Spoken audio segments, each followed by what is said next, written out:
All right. Thank you all for joining Did You Know, the ESCO HVAC show. We are so grateful everyone's joining in today, and let us know where you're chiming in from. We're going to spend a little bit of time talking about career paths and career development today. We've got our good friends from the UA, Rob, Brian. How are you guys today? Hey, wonderful. Thanks for having us, Clifton. So let's talk. Oh, absolutely. It's our honor. Let's talk a little bit about career paths. And I always like to use my own examples because, everyone likes to learn from bad choices, right? It's a lot easier if we learn from someone else what not to do in life, right? So I kind of started really, but definitely ended my career in commercial refrigeration service. And I think I was a good service technician. Spent a lot of time in the field. I had an amazing mentor that taught me, he just taught me that if you understood how something worked, it would tell you what was wrong with it. So built on that principle. Not everyone has that opportunity.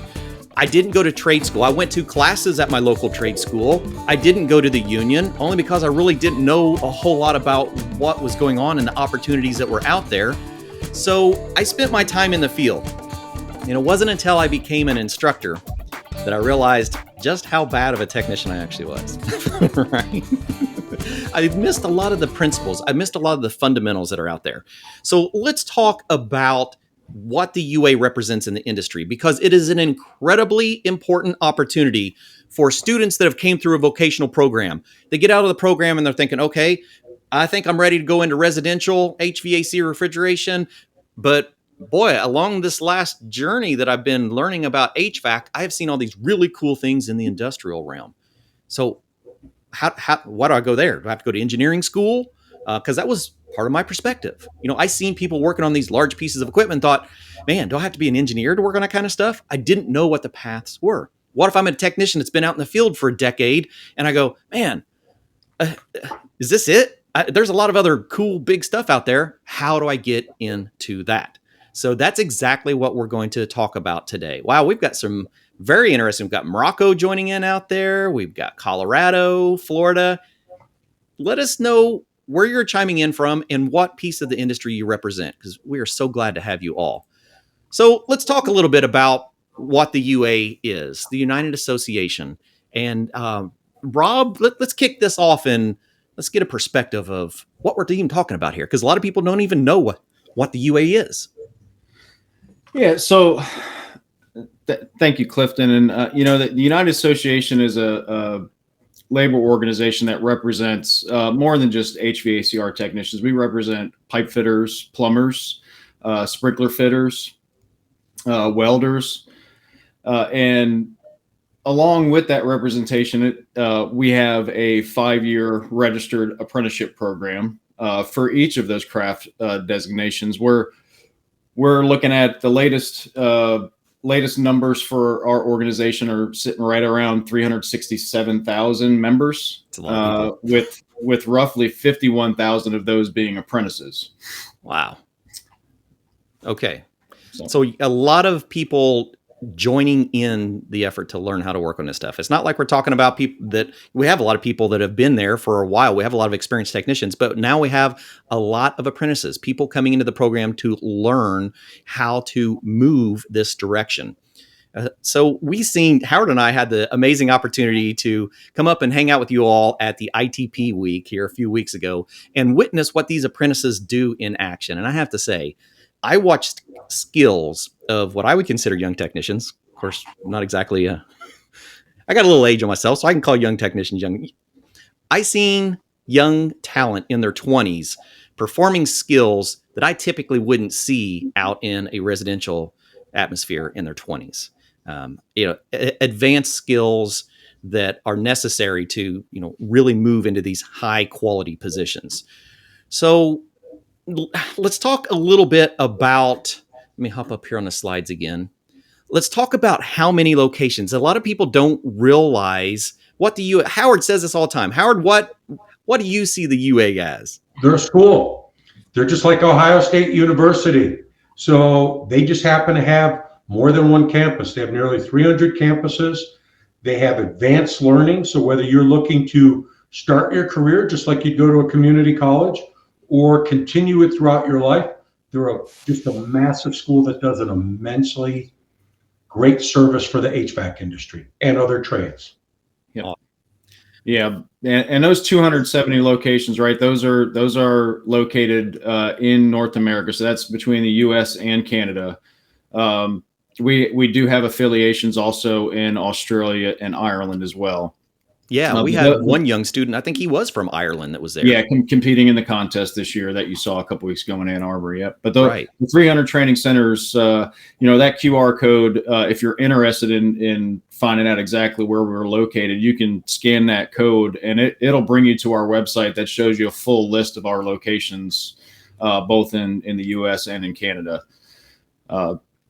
Fantastic. Yeah, take your phones out and grab a shot of that. We'll have some other QRs that you grab for good references here in a little bit as well. All right. So when we start talking about the opportunities that are in the UA and some of the career paths that they have, what is the lineage? Where are our contractors, where are our technicians going once they start looking at the UA? So say I'm a student and I've went through my local program. I've got my HVAC certification. I've decided that I want to look at the United Association to move into some big equipment and do some travel and work with some highly skilled technicians. What does that lineage look like? Yeah. You want to take that, Rob, or you want me to? No, yeah, Brian, you can go ahead and jump on that one if you'd like. Yeah, so that's the greatest thing about the United Association. We have so many tentacles all across the U.S. and Canada, like Rob had mentioned, but let's stick to the U.S. I mean, yeah, the MSCA is the Mechanical Service Contractors of America. They're our partner on the HVAC side, and we probably have thousands of contractors, signatory contractors, all over across the United States. So when you become a member of the United Association and work with one of our signatory contractors, I mean, the opportunities are endless. I mean, we do a lot of work in hospitals, universities, chip plants, biomedical facilities. So, we were during the pandemic, we were deemed essential workers because, quite frankly, our customers or our end users need us to keep their equipment up and operational, no matter what the time is. That's right. When it's, say you and your family want to relocate, you probably can tell that I'm from Boston by the way my accent, right? Right. If my family wanted to relocate to Florida, we could say down in Miami or so. We have a local 725 located down in Miami, and it's an easy transition. So when you learn a skilled trade, as you guys know, you can take those skills and work anywhere. Yeah, absolutely. So we have organizations that work with our local contractors to make sure that our students are finding the right places, what kind of equipment. Because I'm sure one contractor might want to work at nuclear power facilities. Another contractor might enjoy working at med gas style facilities. And so you have the contractors that are very specialized for those particular jobs as you go forward. On Clifton, I think it's TMA, too many acronyms. People don't know what's MSCA, what's MCAA, what's UA. And here, Johnson Controls, Carrier Commercial, Train Commercial, EMCOR, McKinstry. When you think of some of the largest mechanical contractors in the U.S., they're typically members of MSCA, which is part of MCAA. So many people have heard of other contractor associations. MSCA is some of the biggest and best contractors in North America. Absolutely. So if you want to learn more about those two organizations, here we have the QR for the MCAA, the Mechanical Contractors Association of America, and the MSCA, Mechanical Service Contractors of America. So we can dive in and learn about each of those organizations. Now, if we start talking about, let me fast forward here a little bit, education and training. Right? What does the educational platform look like? Like, what can we expect? Say we're looking at the UA and we're going, okay, I think I'm interested in this 5-year apprenticeship. What's my path? What's our direction? Yeah, so the educational department at the UA takes many different pathways, depending on what craft that you're pursuing.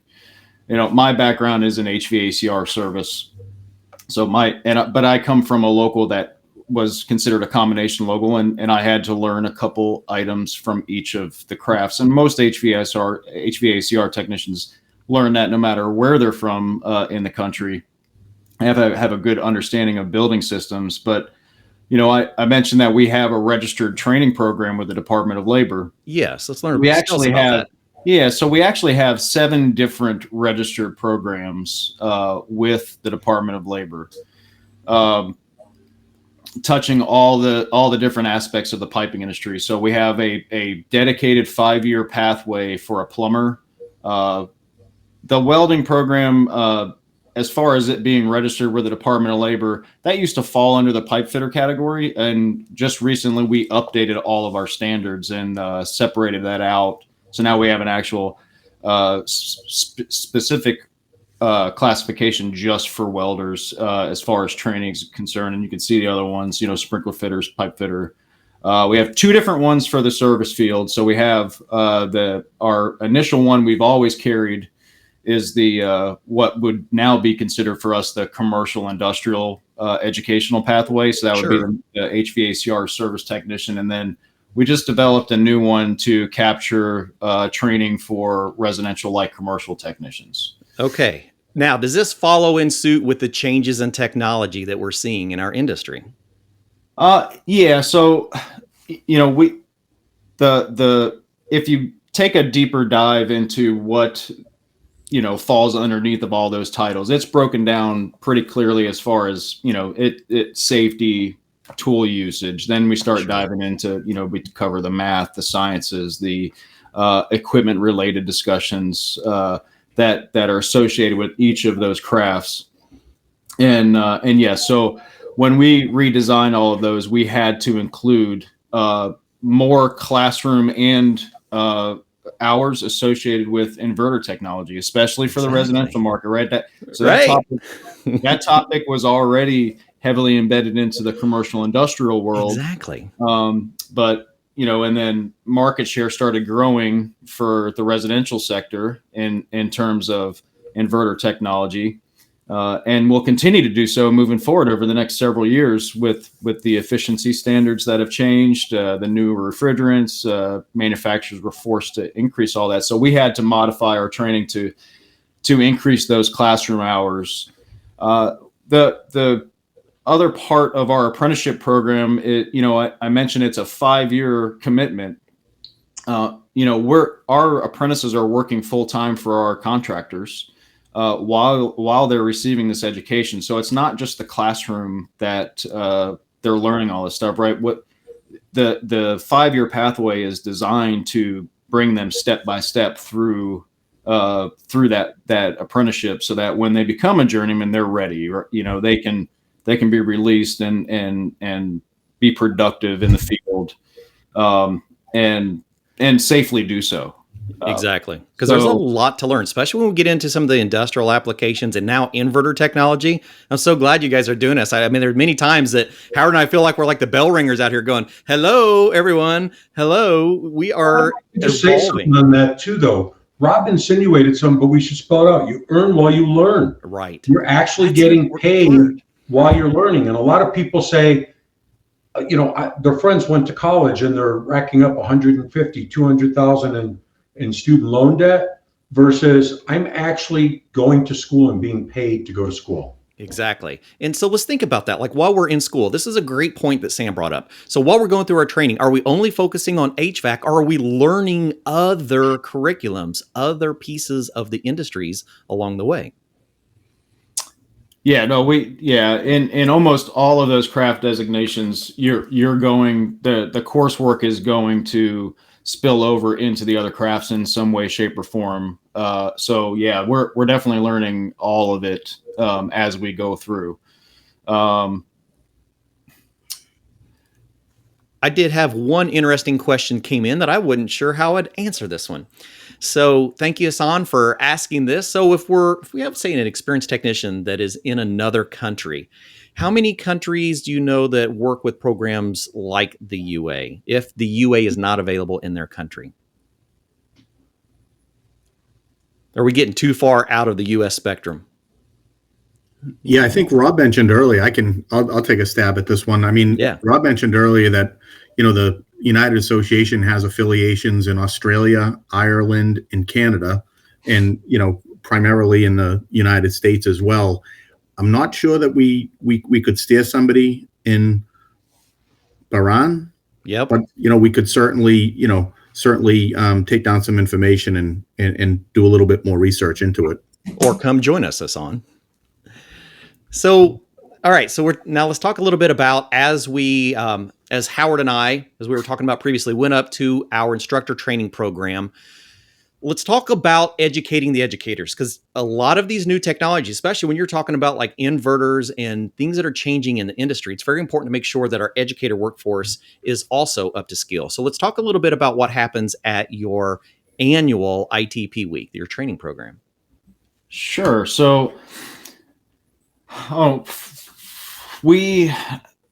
apprentices, they are trained back at their home locals by other UA members.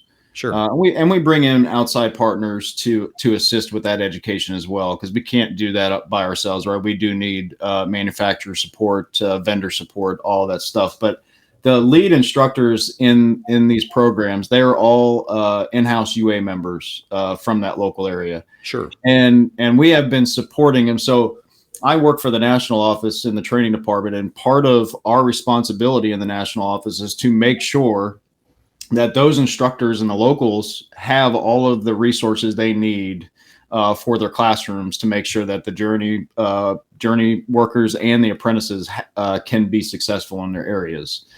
So this year, like you stated, August 12th, we ran our instructor program again. This is an annual event for us. We had roughly, I think we were just shy of 2,300 attendees at that event. All UA instructors attending that event. It's a week-long program in partnership with Washtenaw Community College in Ypsilanti, Michigan. So we've had that partnership with them. I think this would be our 34th year at that campus. Prior to that, we ran this program at Purdue University. But Washtenaw really has been an excellent partner and will continue to be for the foreseeable future. We take that, you saw it firsthand, we take that campus over, fill almost every single classroom. I think this year we ran right around a little over 110 courses during the week for all the different crafts that we represent. And that is one of the biggest benefits of how we're structured, is that we bring in the best of the best. We bring in the manufacturers, we bring in the vendors, we bring in all these folks to help make sure our instructors have everything they need to keep their programs relevant. Yeah. Absolutely. And you see that. You see so much going on. You see a lot of new technology, lots of new tools, lots of applications. So even if we just look at some of the things that we're teaching here, when we get into these classrooms and we get into, advanced education, we're talking about educators that are going back annually for advanced education. So on average, how many hours of continuing education are our educators getting when they go through this program each week or each year? Yeah, so specifically at ITP, again, it's a week-long program, so it's a total of 40 hours. What a lot of people like to, when somebody disappears for an assignment out of town, everybody just thinks that person went on vacation. They're just playing golf or doing whatever. But yeah, no. At this event, but at this event, our instructors are in the classroom for the full 40-hour week. They are there for a purpose, and that is to get that continuing education. The week is split, so it really depends on what course you're taking, because some of our offerings that are trade specific are a 40-hour offering, but the vast majority of them are 20 hours. So what do they do with the other 20 hours of their day of the week? Well, they take a professional course led by the instructors at Washtenaw. So they're taking professional level courses that is designed to build on their instructional, materials and resources, teaching them how to put a class together. Because again, our instructors Classroom are, construction. right. Our instructors came out of the field, right? They worked Exactly in the industry directly. They, so we made sure we put resources in place to make them a better instructor, teach them how to put lesson plans together, syllabus, rubrics, the whole 9 yards, things you should be doing in the classroom. And then they're more than capable once they have that information to insert the trade items right into the current curriculum. Had a good question that came through. It's probably a good time for us to talk about that. So Upendra, so let's talk a little bit about ways that you can connect with the UA, right? So we did have the one QR earlier that would get you into a website. Let's also talk a little bit about going directly over to connecting with the UA. Right? If you want to learn more about the UA and how to connect and the different opportunities, here's another one that can take you over to a variety of opportunities and connection points within the UA. You can also go to ua.org and start learning a little bit more about the United Association.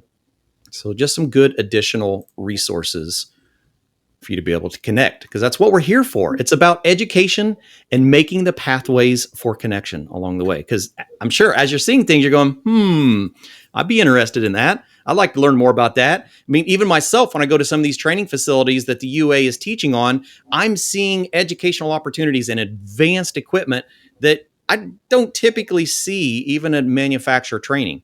We're talking about very unique learning opportunities. I mean, when's the last time that you actually had the chance to go learn about teardowns of chillers and compressors without having to do it in the field?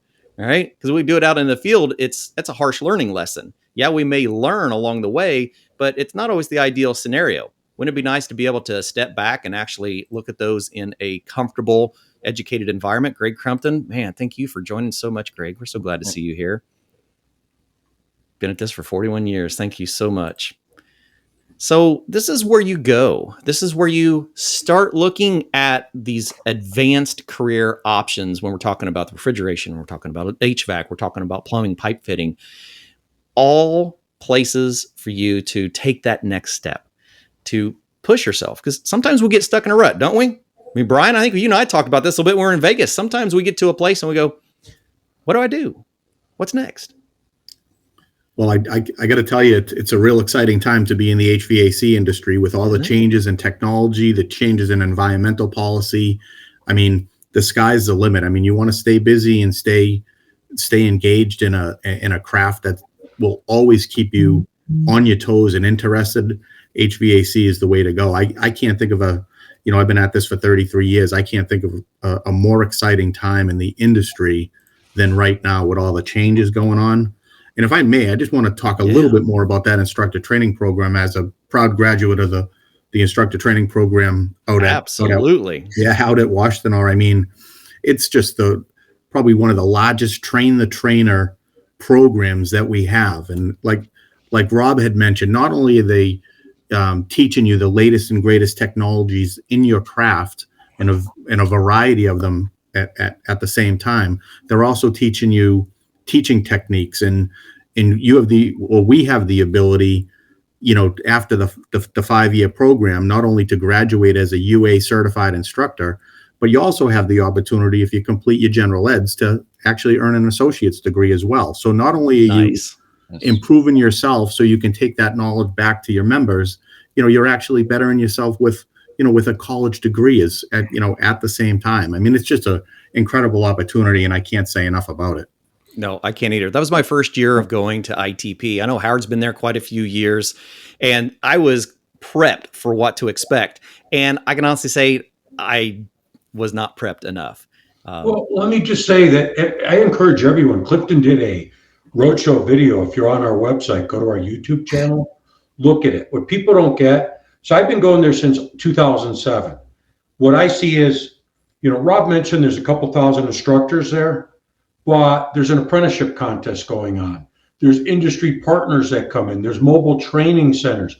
They take over a very large community college campus. Every classroom in that place is filled. So it's just if I can put it in one way, the UA is forward thinking, always trying to see where the industry's going and being a couple steps ahead of everybody else. Yeah, and I've seen that, and we talk about that even on the roadshow trip over the 449.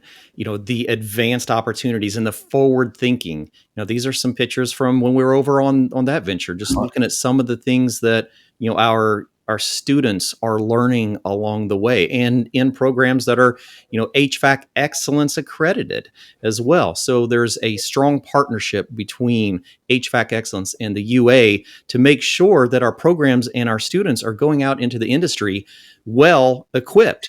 And so talking about that, Rob, let's run on our trailers. So you guys have these phenomenal training centers, and I know that you can't have 300 brand new training facilities around the country. You've got a little variety of everything, but you make sure that everyone is equipped with the same opportunities. That's right. Again, the national offices, our duties in the training department is to make sure our locals have what they need to be successful as far as education is concerned, which translates over to the contractors and all that. Now, the pictures that you saw on screen leading up to this one, those come out of some of our larger training centers. And that's correct, Clifton. Not every single training center is created equal, right? They don't have the space. They don't have the funding to have some of this larger equipment installed in it. So what we do at the national office is we basically put some of those items in a 53-foot trailer and allow that to be requested by a local so that they have those opportunities to train on some of the equipment that they may be lacking at their home training center. The trailer you see on screen here, the commercial HVAC lab, that is our newest trailer in our fleet of roughly 50 trailers out there. So this commercial HVAC performance lab has a fully functional chiller, boiler, air handler, some VAV boxes. It has several pumps, all inverter driven. It has a full-blown building automation system built into it. Wow. You can do a lot of training inside of this trailer. So that way it doesn't matter where you are in the country, you're not missing out on that education. Right. You got a mobile laboratory. I don't know if I have that one, but I definitely grabbed some footage of a few different ones to get an idea of what these mobile training facilities look like. And they're just gorgeous. That's the only way you can call them. So Rob, if you put them back to back to back, you have almost 3/4 of a mile long of training center running down the road. Mobile. That's amazing. Yeah. That is a lot. So this one I actually had the opportunity to witness up at the 449. I think the rest of them were actually up here at ITP week. So I'll have some different trailers. So yeah, these were all at ITP. I didn't even have a chance to hit all of them. There were so many of them, but it gives us an opportunity to see the different curriculums that are being taught through the UA. Yeah, and we're constantly looking at what our next trailer is going to be. We're actually, matter of fact, next month, it's September. I can't believe it's already September, but we are going to go up to our fab shop that produces these trailers for us and work on a design for a brand new one. No kidding. Yep. What's next? Yeah. All right. It's going to be centered around geothermal. Yeah. And I can see that. We're talking about all sorts of different, efficiencies, really. That's what it's all about, is we're talking about new efficiencies for most of our industries, but especially in the HVAC and refrigeration sector. A lot of technologies are in transition right now. Yeah. And we have several, and I'm glad you had a welding trailer in here, because a lot of our training centers don't have the space to have as many welding booths as they might need based on the local demand for the welding. Sure. So, we do have several welding trailers, and we have the ability to ship out additional weld booths on demand. Yeah, because I've seen two different styles of welding trailers here. I seen a 50+ footer, and then I seen a shorter one, and you can tell it was for additional bays. Yep. Cool. I had fun just checking out the trailers, honestly. I'm thinking, man, what is the classes like for these things? Yeah. And I want to back up to a comment Brian made, and thank you for pointing out the additional benefits of our instructor program and our apprenticeship, the college credits that are associated with this. I think I saw a comment. I believe Todd was asking who we're accredited through, and if there was any SMHEs and or CMHEs. Sorry. Yes. So our instructor program is accredited through Washtenaw Community College. They did just that program alone. So when our instructors complete that 5-year journey, they're issued college level credits just for that program. Our apprentices, because how we have it structured, Washtenaw Community College actually recognizes that completion of the apprenticeship program as being worth 45 credits. Wow.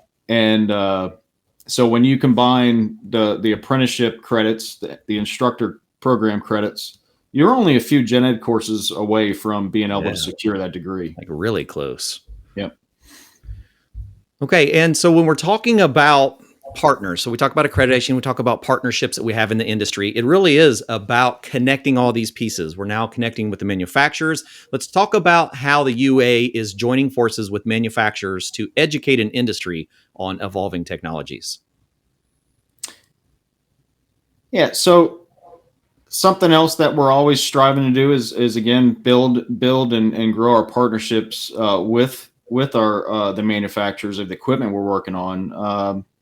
The partnership on screen with Daikin Comfort, they approached us and they with all the changes coming in the industry, there's a lot of training that needs to occur in a short period of time. In short order, right? Yeah. So they asked us if we'd be interested in partnering with them, and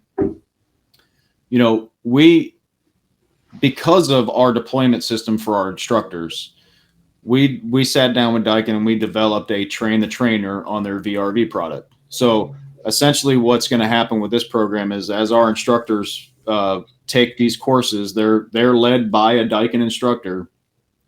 They will go down the same training path as the vendor. They'll go down the same training path as an in-house Daikin instructor. And at the end of it, once they complete Daikin's requirements, they'll be labeled an authorized Daikin instructor on the VRV product. That's not an easy thing to acquire. It's a lot of in-depth training. It takes a little bit of time, but what that'll give them the ability to do is go back home to wherever they're from, and they can start training their membership locally on that product to gear up for the coming wave of heat pump products in the commercial and residential sector. Yeah, and that's the beauty of this little facility that has been established with your partnership with Daikin, is it represents a variety of different inverter technology that's not just coming to residential, but to commercial and industrial applications as well. So we all have a lot to learn about inverter technology. Yes. All right. So let's dive a little deeper into some of our associations. Let's talk about VIP for a second. Yep. So the education department, not just the education department, the United Association, we don't shy away from realizing there's a problem and wanting to fix a problem and help folks through those problems. Sure. Mike Hazard is our program administrator for the Veterans and Piping program. What this is we use our training funds from it. It's 100% funded by the UA. This is a transition program for military service members. So what that means is that we run these service members through an 18-week accelerated program. There's a couple different ones across the country. We have welding programs. We have 2 HVACR programs, one in Seattle and then one in Norfolk at the naval base there. Sure. A sprinkler fitter program. And it's an 18-week accelerated program. We give them everything they need to be successful once they separate from the military. not just training them, but we set them up with job interviews. We make contact with the local where they're going to relocate to when they separate. Sure. And then we place them with a mechanical contractor in that area as well. All right. Fantastic. Just it's all comes out of the same educational pot we use for our membership, and it's just a way for us to give back to the military for the service that they provided. Yeah, phenomenal opportunity. You're coming out of the service looking for ways to continue working on big, cool pieces of machinery. There you go. Yep. All right. Any questions at this point? We still have some people hanging in out there. We got a few questions coming through. One, Todd, I know it sounds like a heck of an opportunity. Question comes in from an instructor out here that is wondering, as a CMHE instructor, what if you wanted to be a part of like a train the trainer event? Are there any outreaches at the training facilities for, education outside of just the UA? Because we are a union and all of our educational funds come from our membership, the only train the trainer offerings we do have available are for our members. It makes sense. Yeah, absolutely. All right. I just wanted to answer. I kind of knew what the answer was. I just want to make sure to clarify before I actually spoke for myself.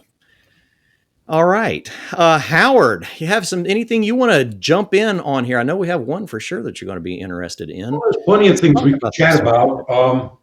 One of the things I like to say is one of the questions was, who is the UA accredited by? Right. Well, Washtenaw Community College, Rob explained, administers their programs. They get their college credits there. Great opportunity. Washtenaw Community College is also a partner of HVAC Excellence. Their programs are accredited. So there's partnerships that the UA has with a lot of different groups. The other question was, I saw, does the UA have any certified master HVAC educators? And they do. UA has some great training out there. But at the same token, if you want to know more about them, for all of you, come to the conference. Oh boy, some of them. That's exactly right. So let's talk about that conference. Actually, before we get there, while we're talking about articulation, I seen a new articulation agreement come through a while ago in social media. And when you put this out here, Rob, I thought we need to talk about this a little bit because there's a lot of things people don't realize about other organizations in the industry, particularly like Lincoln Tech, who a lot of us think of Lincoln Tech for their automotive programs and how they made those transitions for advanced technical education in the automotive industry when we started moving into, modern computer controlled vehicles. And they're looking at the program, the HVAC program, going, wow, there is a lot changing here. Let's make sure we're partnering with industry organizations that are forward thinking and planning for these steps. So tell us a little bit about this articulation agreement that you have as well with Lincoln Tech. Yeah. So, Lincoln Tech is also accredited through HVAC Excellence. And we've had the articulation agreement in place with HVAC Excellence for quite some time now. We renew it quite regularly. I think, we just changed the language a little bit up to make it easier to read and put some fresh signatures on that. And so something I started looking at is, even though Lincoln Tech is accredited through HVAC Excellence, I wanted to specifically call out those programs that are doing well and doing what they should be doing. And this, Howard, me and you talked about this, it gives a student from a post-secondary program that opportunity to feel like their achievements were worth something, right? They Exactly. spent this time at a trade school. Our locals can use that agreement to the benefit of the student, really, and after evaluating them to make sure that they actually have the competencies required in that agreement, they can give them advanced placement into the our training program and put them right to work. Fantastic. So the other agreement we have with Lincoln Tech will be for their pipe welding program because they do offer that training as well. Right. Yeah, Howard can speak a little bit about the quality of Lincoln Tech and their amount of CMHE certified instructors. Lincoln Tech has more certified master HVAC educators than any other school in the country. Right. There was a big push to inside give everyone the opportunity for professional development. And the teachers pushed each other and they helped each other. So it's the idea that, let's say, Clifton, you're the best at heat pumps. Rob, you're the best at refrigeration. We're all going to help each other become better instructors. And I commend them for that. I'd like to just share a few things on articulation, because I think that a lot of people, what is articulation? What does this really mean? What does it really mean? You know, and I'll just share this. Anyone out there listening who has kids in high school, they're educated to take these AP exams. Make certain that you're taking some advanced classes so you'll get some college credit. No one likes going to college and being told, well, you know that class you just took in high school, we don't recognize it, take it again. But we don't take the time to educate people who are going to trade schools and colleges to do the same thing. They should be asking, are the classes I'm taking here acknowledged by higher institutions like the United Association? So for example, students who go to Washtenaw Community College for their HVAC program, their training they get there can be recognized by the UA local, which ironically is based right there at Washtenaw Community College. Right. Absolutely. All right. Very, very cool. And so speaking about the conference, we were talking about that just a little bit ago. Now, there are a lot of opportunities to connect to the UA. So we've talked about resources to get you in contact with training opportunities and how to get to their main organizations. What about just meeting them in person and having conversations about career pathways? You know, we talk about the conference, and sometimes people go, conference, what are we talking about? Well, every year we gather all of our primary instructors from around the country, from institutions for training, from United Association, from our technical trainers, from equipment manufacturers, from professionals from all over the industry. And we gather to make sure that we are staying current together, that we're learning about new trends and technologies and new codes, and we're learning about where the industry is going. So we invite you to come join us. We'll be hanging out in Las Vegas as we typically do this year. And we'd really like to see you there and get a little bit deeper education in what the industry is doing and what your paths can look like. Well, Clifton, you and I talk about this a lot. Some people know we're a broken record on this here. I'll just share something that, Brian, you'll relate to this. Back in 1979, people were waiting in line for their 8 gallons of gasoline on even or odd days, and the gas stations would run out of fuel. Did we get rid of the internal combustion engine? No. We got rid of the carburetor. You know, we made modifications to the engine, but what happened at that time? And we went from people being able to be clever and figure things out to people needed training and the right diagnostic equipment to be successful. The automotive industry split. You had those who their businesses slowly died and they really couldn't compete anymore, and others whose businesses excelled. We're seeing that same shift happen right now in the HVAC industry. Cold climate heat pumps, the fact that someone could use a heat pump in Minneapolis or in Montana. Mine's rated for minus 22. Right. And so I think that if you take a look at the technological shift going on right now, there's tremendous opportunities for people to grow their businesses, but there's also going to be a lot of hurt out there. It's just a matter, do you want to keep your program current and relevant? Do you want to stay current and relevant? I just think that we're at probably there's more change right now than I've ever seen in all the years I've been doing this. I agree. Brian and I talked about that a little bit when we got into the industry. You know, we witnessed the CFC and HCFC transitions in refrigerants, right? We've witnessed SEER 2. We've witnessed 410. We've seen things happen in chunks. And now we're at a time where not only are we doing refrigerant transitions in residential, commercial, and industrial, we're seeing equipment changes in all of the above. So we are all making transitions together that is, it's going to take an entire industry working together, learning where these opportunities are, finding where the paths and getting plugged into the right connections to stay current with all of these different changes. Yeah, 100%. And you know, there's one thing that we all have in common, especially, you know, the 4 of us on this podcast and everybody tuning in. We're passionate about the industry. We're passionate about the HVACR industry.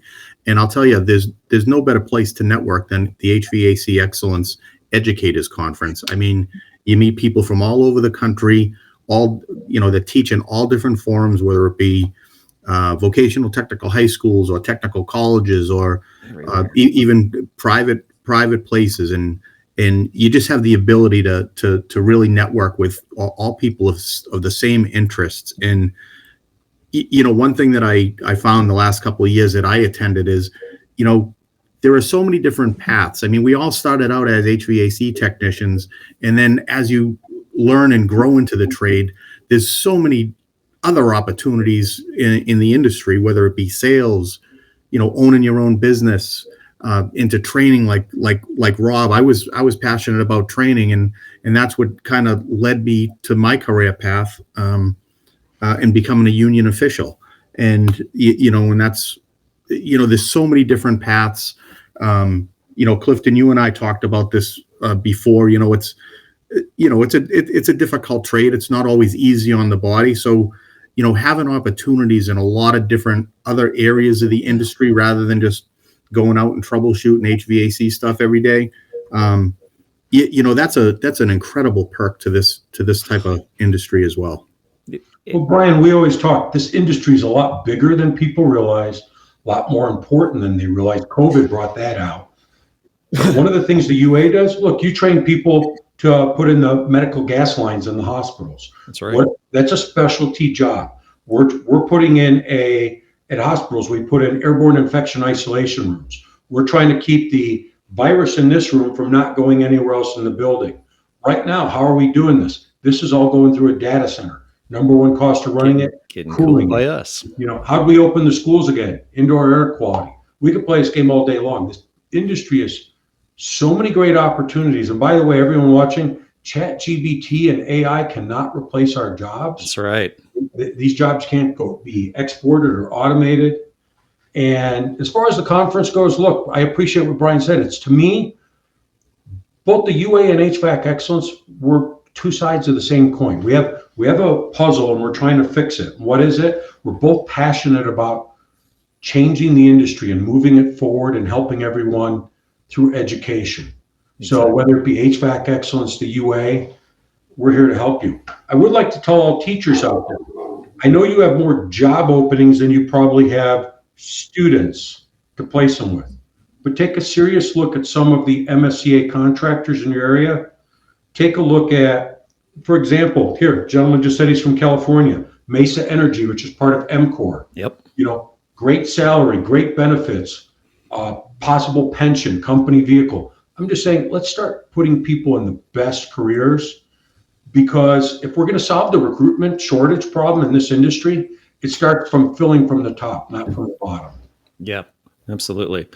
Todd brought up a really good point that we need to make sure to address. I've seen quite a few, technicians, students joining in. This is for our industry. This is not just for educators. This is for education. This is to learn every avenue that is out there. This is to find where those next level careers are. This is to look at the next generation of equipment. This is to look at the next level and generation of refrigerants and to find out how to properly handle them, to actually have the time to work with the trainers that teach these curriculums and create all of these training pieces that we need. We all need this. We all are going to be learning new things over these next few years. No matter what aspect of this industry you are in, whether you are in the repair side, the installation side, the manufacturing, the distribution, we are all in a transition. That's why we're calling this the evolution of education. For our industry, it is. We are evolving as an industry. And there are going to be many pieces that we're going to be searching for the right connections, the right resources, and the right training for those items. And that's why we join. That's why we all participate, because it's all about making sure we have the right resources. Well, no matter your role in the industry, the thing is, a lot of us are saying, how do I stay relevant? Exactly. So if you want firsthand information, we have people from the Department of Energy in some of their labs, the EPA. We have leading manufacturers. You want to learn about mini splits? Daikin, Fujitsu, LG, Mitsubishi alone will be there. There's about 80, I think there's 88 classes. It's going to be a lot this year. It's going to be a busy place. We're really looking forward to it. Yeah. I see. I know my camera's frozen. Can you guys hear me? Oh, yeah, absolutely. Awesome. It's frozen on a great picture. It actually looks really cool. I see that. Not sure what's going on there, but I saw a comment come through, I believe, from Keith Canova. Hopefully, I said your last name right, about remote monitoring of residential systems. Buddy, Keith hops in here every once in a while, and I think he's just like aching to learn these technologies. We have to spend more time talking about these. Absolutely. Yeah. So, Keith, I'm not aware, and if somebody else is aware, please chime in on this. I'm not aware of any component level diagnostics that can be sent out, but there is a product for small tonnage equipment. Matter of fact, it's a company called Clarity. Mm-hmm. You can buy a package from them, and it initially was for package systems. I'm not sure if they completed, but I know they are currently looking on a solution for split systems. You can actually install pressure transducers and temperature sensors. And yeah, that's right. You're basically doing a permanent install of a smart manifold. Exactly. So something you would use as a technician, you'll just permanently install it. It's not a very expensive kit, and you connect it a couple of different ways. You can connect it to the customer's Wi-Fi network, or you can actually buy a adapter for cell communication on that. So in case there's any security concerns from that end user, and you can monitor that system remotely, and that does actually provide you with troubleshooting data based on how the system is operating. It trends it.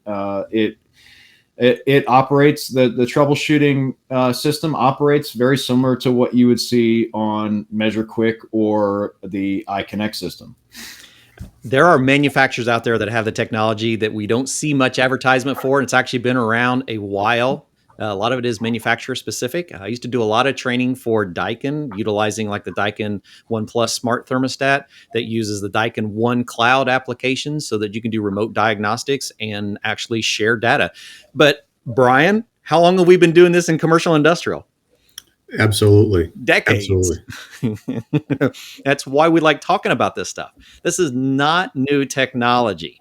This is new to a lot of the residential industry, which is why it's so important to have partners like the UA who knows all this communication in the commercial industrial side and just looks at it and goes, that's just another code talking to a piece of equipment. And now we just need to better understand how they're doing that.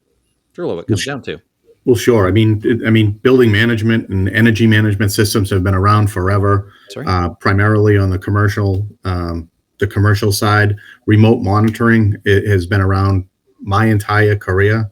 But coming to the residential market, it is a little bit more recent technology, and I believe that there was one of those questions that I think they were looking for the spelling of that and clarity. Yes, yeah, I think I was actually trying to get it, and I think I actually blocked. Where's he at?